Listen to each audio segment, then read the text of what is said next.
he brought martial arts to mainstream cinema, boasting a level of skill that few, if any, can match. You get mysticism, you get hyper-masculinity. This guy's like, man. He's put balls on Chinese men. Welcome to Watch Mojo's Top 5 Facts. In this installment, we're counting down the 5 most fascinating things that you probably didn't know about Bruce Lee. The philosophy Bruce Lee actually had was the simpler the better, the most effective, the direct line. The other stuff was all Hollywood. We'll be sticking to things that we can actually verify as true, so you won't hear anything about him playing ping pong with nunchucks. That was a digital creation and didn't actually happen. This isn't real. What is real? How do you define real? Number 5. He could dance as well as he could fight. We all know about his fists, but Bruce Lee had feet of fury.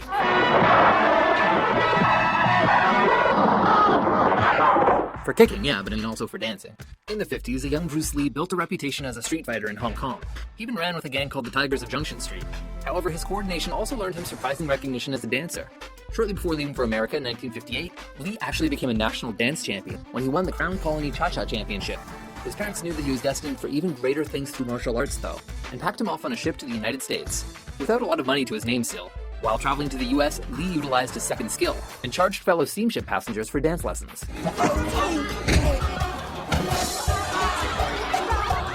Number 4. An extra challenged Lee on set and lost. The word star, man, is an illusion. It's something what the public calls you. As Lee's fame increased, so did the challenges against him. Never one to back down, he reportedly once had an encounter with an extra on the set of Enter the Dragon. Oh, don't hit back. The story goes that the young man taunted Lee, who was eventually like, well, come at me, bro.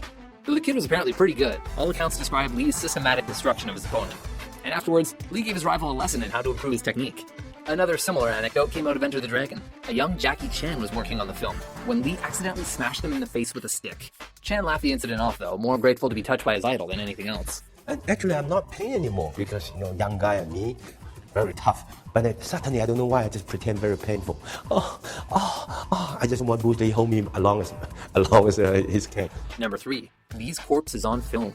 Forensic scientists from around the world came up with the conclusion that he had had a hypersensitive reaction to this medication that he had been given for a headache. For all Lee's triumph, he led a tragically short life as well, starring in just 5 movies before he suddenly died at the age of 32. How do you like that? At the time of his passing, Lee was midway through production of the appropriately named Game of Death. In order to complete the film, writers wrote around Lee's absence by having his character fake his own death. It sparked a bit of controversy, however, as actual footage of Lee's memorial, including close-ups of his open casket, were used in the final cut. Also in the final cut were a few moments where it was very clear that a body double, or a cardboard cutout, was standing in for Lee. Well, you should have done that. No, that was a very big mistake. Number 2. Lee helped bring martial arts to the West.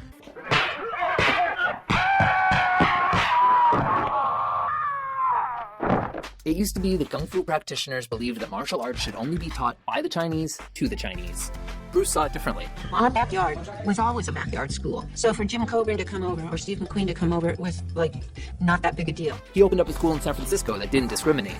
As his fame grew, so did the profile of his clientele, which included Hollywood celebrities Steve McQueen and James Coburn, and NBA star Kareem Abdul-Jabbar. Which was the best? Depending, okay? Now, as a fighter, Steve McQueen, that son of a gun, got the toughness in him. His teaching, and the fact that he was a movie star at a time when there was still a lot of prejudice towards Asian people in Hollywood, made Lee instrumental in bringing martial arts to America and beyond.